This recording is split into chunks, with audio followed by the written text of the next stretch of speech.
प्रायोजक है the Guru Seth jewellers, GM road, near radio station. All India Muslim Bedari Karwan की स्थापना दिवस समारोह पर शहाबुद्दीन की पत्नी हिना शहाब लेगी भाग, प्रेस वार्ता कर दी गई पूरी जानकारी। ऑल इंडिया मुस्लिम बेदारी कारवां अपने 18वें स्थापना दिवस समारोह के अवसर पर 28 नवंबर को संध्या 5 बजे से स्थापना दिवस समारोह मनाने जा रहा है। इस बात की जानकारी ऑल इंडिया मुस्लिम बेदारी कारवां के राष्ट्रीय अध्यक्ष नजर आलम ने शनिवार को एक प्रेस वार्ता कर दी। उन्होंने बताया कि इस स्थापना दिवस समारोह में सीवान के पूर्व सांसद मरहूम मोहम्मद शहाबुद्दीन की पत्नी हिना साहब आ रही है और वे आयोजित सभा को संबोधित करेगी। इस आयोजन में कौमी एकता कॉन्फ्रेंस के साथ ही देश के नामचीन कवि भाग लेंगे। अपने कविता और शेर व शायरी से लोगों तक मोहब्बत का पैगाम पहुंचाएंगे। इसके अलावा उन्होंने कई बातों की चर्चा की। आइए सीधे सुनाते हैं क्या कुछ कहते हैं प्रेस वार्ता के दौरान ऑल इंडिया मुस्लिम बेदारी कारवां के अध्यक्ष नजर आलम। देखिए, हमारी जो ऑर्गेनाइजेशन है ऑल इंडिया मुस्लिम बेदारी कारवां, उसका पहली बार हम लोग स्थापना दिवस मनाने जा रहे हैं 28 नवंबर को।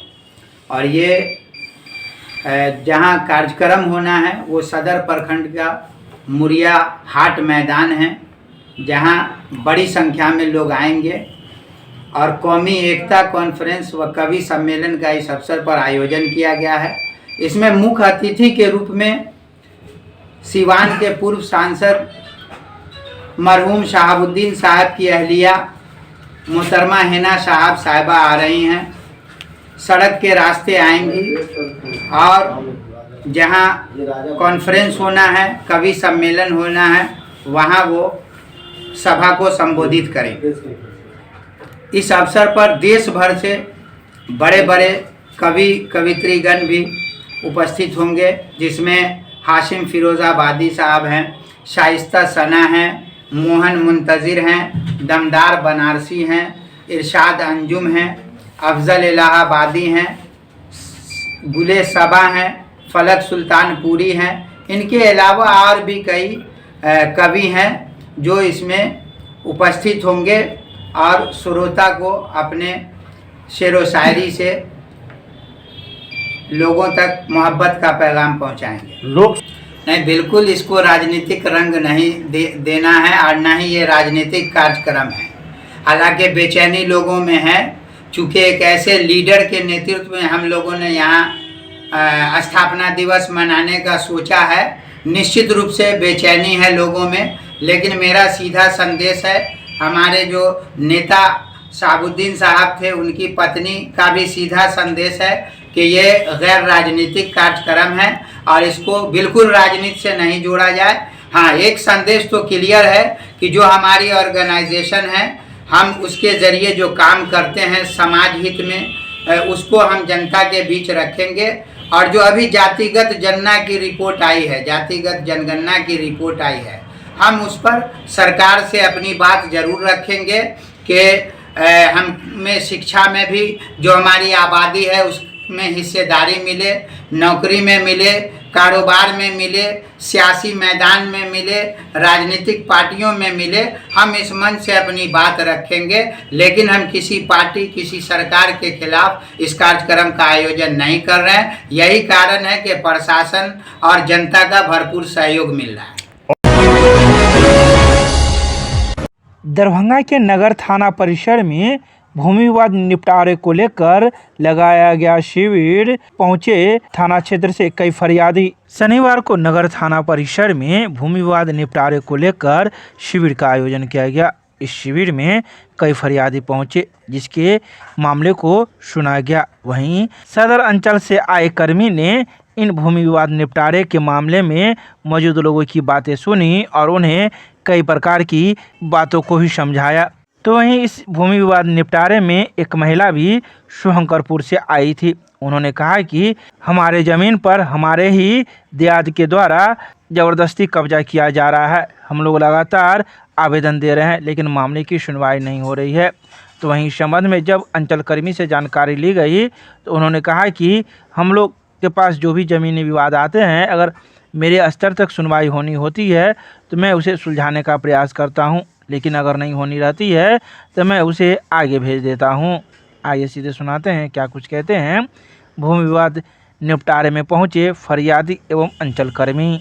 नगर थाना अच्छा, जमीन विवाद के लिए क्या हुआ था आपके साथ? यहाँ कल का सीओ साहब आए थे, कागज देखते हैं। हाँ, हाँ, क्यों कागज देखेंगे, क्या हो रहा है? जमीन किसके है किसके नहीं है, जांच पड़ताल। आपके साथ हो क्या रहा है? हमारे पास 12 पीढ़ी हो रहा है।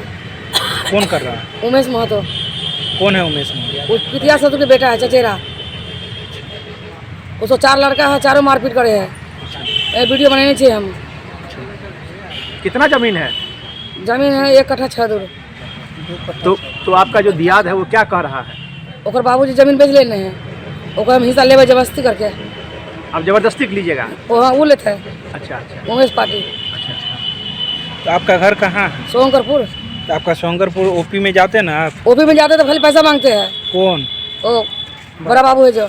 क्या कहता है? पैसा दीजिए, गाड़ी में तेल नहीं है, आपके बाप के बेगारी है, आपके बाप का नौकर लगा है हम पीओपी वाला। अच्छा, पहले हम लोग हाँ, पैसा देना है दो तब जाएगा हम।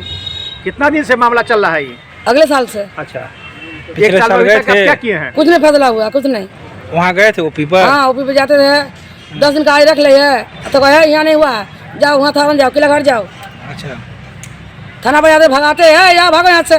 तो अब आपका नौकर लगा है, कौन भगाता है? वहाँ के पुलिस वाला सब पैसा मांगता है हर समय। कितना पैसा तो खर्चा कितना दिए अभी तक?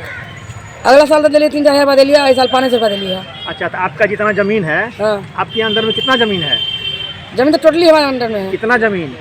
2 कट्ठा 6 दूर। अच्छा, तो जो आपके साथ मारपीट करता है उसका क्या कहना है? उसको कहना है कि उसको 4 दूर जमीन हिस्सा है, अभी कहे हम 10 दूर जमीन ले आरो जबरदस्ती करके। अच्छा और खुटा खुटी सब गाड़ देने हैं। अच्छा, कागज किसके पास है पूरे? काज हमारे पास है, काज है जमीन अच्छा। के वाला है।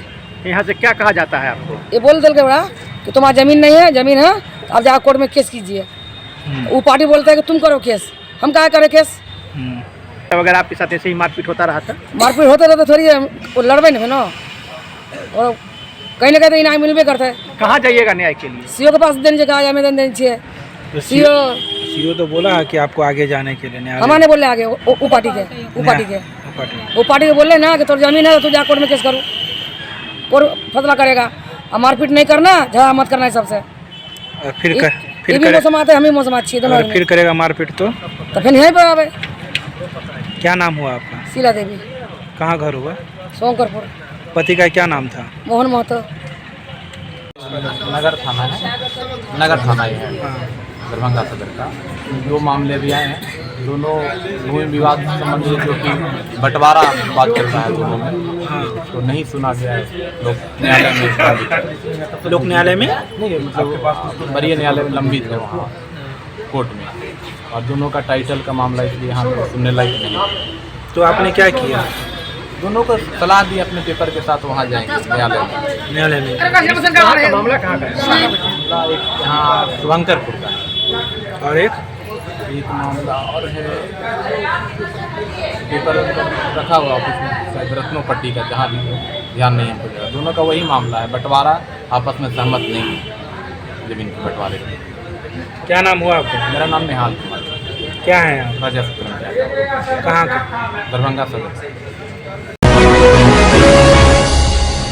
दरभंगा के सीएम कॉलेज परिसर में प्रधानाचार्य की अध्यक्षता में प्रोफेसर जीनत फातिमा और डॉक्टर इमाम आजम के निधन पर शोक सभा का किया गया आयोजन। शनिवार को किला घाट में स्थित सीएम कॉलेज परिसर में प्रधानाचार्य प्रोफेसर मुश्ताक अहमद की अध्यक्षता में सीएम कॉलेज के अवकाश प्राप्त अंग्रेजी विभाग की शिक्षिका प्रोफेसर जीनत फातिमा और डॉक्टर इमाम आजम पूर्व शिक्षक उर्दू विभाग सीएम कॉलेज के, जो वर्तमान में रीजनल डायरेक्टर मानू कोलकाता के हैं, उनका निधन हो गया। इसको लेकर कॉलेज परिवार की ओर से प्रधानाचार्य की अध्यक्षता में एक शोक सभा का आयोजन किया गया, जिसमें दोनों दिवंगत आत्मा के कार्यों को याद करते हुए उनके प्रति शोक व्यक्त किया गया।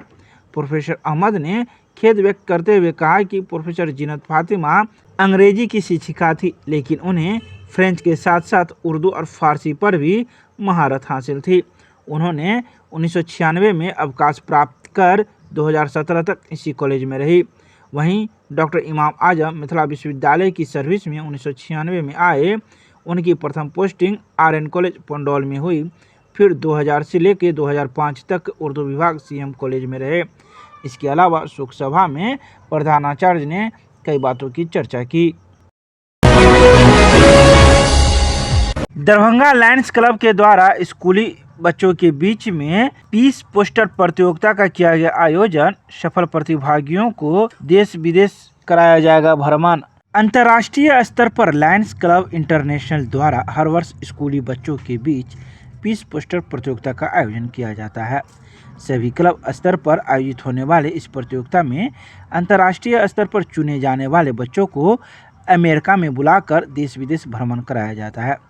इसी कार्यक्रम के तहत लायंस क्लब दरभंगा के द्वारा शनिवार को 11 स्कूलों में इस प्रतियोगिता का आयोजन किया गया, जिसमें public school Bela, Sanskriti school, public school Lalbagh, Madonna English school, almighty public school, central secondary school, उत्क्रमित उच्च विद्यालय, माउंट समर स्कूल एवं सिंड्रेला इंग्लिश स्कूल सहित कई स्कूलों के बच्चों ने भाग लिया, जिसमें कुल 872 बच्चों ने भाग लिया। इस कार्यक्रम का समापन सिंड्रेला इंग्लिश स्कूल में किया गया। इस अवसर पर क्लब के अध्यक्ष लायंस डॉक्टर उत्सव राज ने बताया कि सभी 11 स्कूलों में आयोजित प्रतियोगिता में से सभी स्कूलों में से एक बच्चे का चयन होगा, जिसमें हम लायंस क्लब के जिला में भेजेंगे और वहां से चयन होकर अंतर्राष्ट्रीय कार्यालय अमेरिका में भेजा जाएगा, जहां चयनित बच्चों को पुरस्कार तथा विदेश भ्रमण पर भेजा जाएगा।